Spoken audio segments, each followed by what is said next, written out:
नांदेड येथील कवठा परिसरामध्ये मोदी मैदानावरती हिंद दी चादर हा प्रोग्राम जे आहे ते मोठ्या उत्साहात पार पडतोय। आपण बघतोय की मी त्याच आता मोदी मैदानाच्या परिसरामध्ये आहे आणि याच मोदी मैदाना परिसरामध्ये नांदेड येथील गुरुत्वागतीचा जे आहे ते हुबेहूब देखावा या ठिकाणी आपण केल्याचं बघतोय।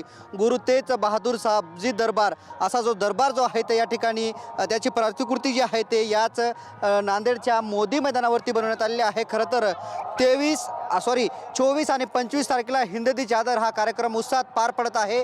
श्री गुरु तेग बहादूर साहबजी 350वे शहीदी सणाचा हा प्रोग्राम आहे आणि याच प्रोग्रामाची तयारी जी आहे ते पूर्ण झालेली होती आणि आता कुठेतरी हा प्रोग्राम जे आहे ते आजपासून सुरू आहे। आपण बघतोय की देश विदेशातून या ठिकाणी शीख बांधव असतील, त्याचबरोबर विविध समूहाचे भक्तजन जे आहेत ते या नांदेडमध्ये दाखल होत आहेत आणि याच नांदेडच्या मोदी मैदानावरती जे आहे ते आपण बघतोय की कशा प्रकारे आता हळूहळू गर्दी व्हायला सुरुवात झालेली आहे। खरं तर आज आणि उद्या हा दिवसभर प्रोग्राम चालणार आहे आणि याच कार्यक्रमासाठी देशातीलच विविध राजकीय नेते सुद्धा सहभागी होणार आहेत। तर उद्या केंद्रीय मंत्री अमित शहा यांचाही या ठिकाणी आगमन होणार आहे आणि त्याच अनुषंगानं याच नांदेडमध्ये जे आहे ते आपण बघतो की भव्य दिव्य असं या ठिकाणी याच मोदी मैदानावरती ग्राउंड आहे आणि याच ग्राउंडवरती भव्य दिव्य असं मंडप उभारण्यात आलेलं आहे आणि याच मंडपमध्ये विविध प्रकारचे स्टॉल लागले आहेत। त्या अन्नछत्राचा स्टॉल असेल, असे अनेक स्टॉल जे आहेत ते या ठिकाणी लागण्यात आलेले आहेत। त्याचबरोबर 4 जे आहेत ते मेन प्रवेशद्वार केलेले आहे आणि याच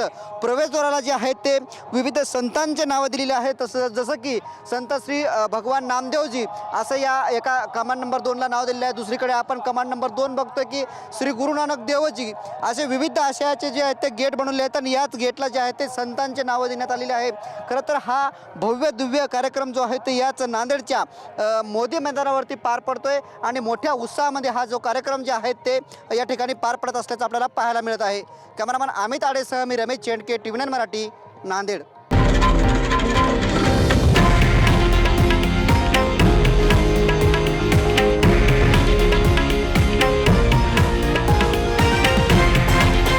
हे आहे देशातील नंबर 1 न्यूज नेटवर्क आणि आपण पाहत आहात TV9 मराठी, एकमेव।